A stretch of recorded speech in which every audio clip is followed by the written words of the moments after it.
Hi, my name is Dr. Emily Splichal, functional podiatrist and medical advisor for StepStrong. Today, I want to speak to you about the difference between acute and chronic plantar fasciitis or plantar fascial symptoms. Now, one of the biggest differentiators between acute and chronic plantar heel pain is going to be time or duration of symptoms. Classically, acute plantar fasciitis is going to present for a few days, weeks, or even a couple months. As soon as those symptoms start to persist and you go over 6 months in duration, we now switch to be more of a chronic plantar fasciitis, or actually fasciosis. Now, what also might fall under chronic plantar fasciosis is the type of plantar fascial symptoms where they appear and then they resolve and then they reappear and they resolve, and they continue to do this waxing and waning presentation for a myriad of months or actually several years. Now, as soon as you understand the type of plantar fascial symptoms that you're experiencing, this can help to understand the treatment protocol and typically how you will respond to that protocol. Now, majority of acute plantar fasciitis will respond positively to conservative treatment, including immobilization, arch supports, doing something for inflammation from icing, oral anti-inflammatories to systemic enzymes, doing something from a myofascial release or plantar fascia stretching, and then of course rest or removing whatever the triggering symptoms were.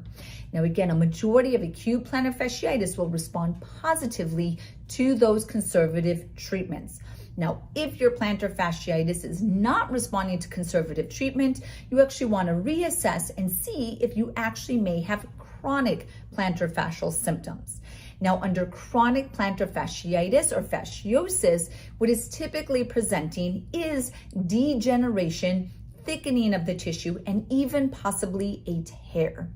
Now, this degeneration and thickening of the tissue is because of the repeated duration of symptoms or the chronic inflammation that is causing collagen changes to persist.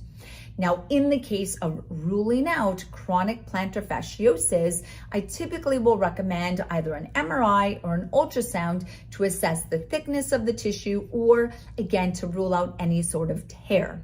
Now, in the case of a chronic plantar fasciosis, you want to be thinking about treatment protocols that are going to support the regeneration of that thickened tissue or possibly regeneration of the partial tear.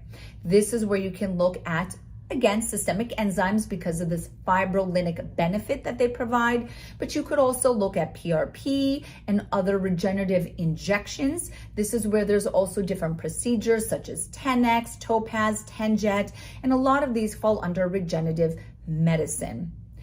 If you are dealing with chronic or acute plantar fasciitis and not responding to the treatment protocol that you've been given, you want to step back and assess which type of plantar fascial symptoms you are actually experiencing.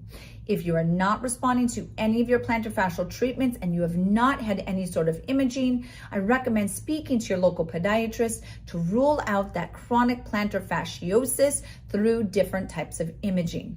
To learn more about different types of plantar fasciitis and the treatment protocols, and to learn more about systemic enzymes, please go to stepstrong.com. And to learn more about how I treat patients, please go to dremilysplichal.com.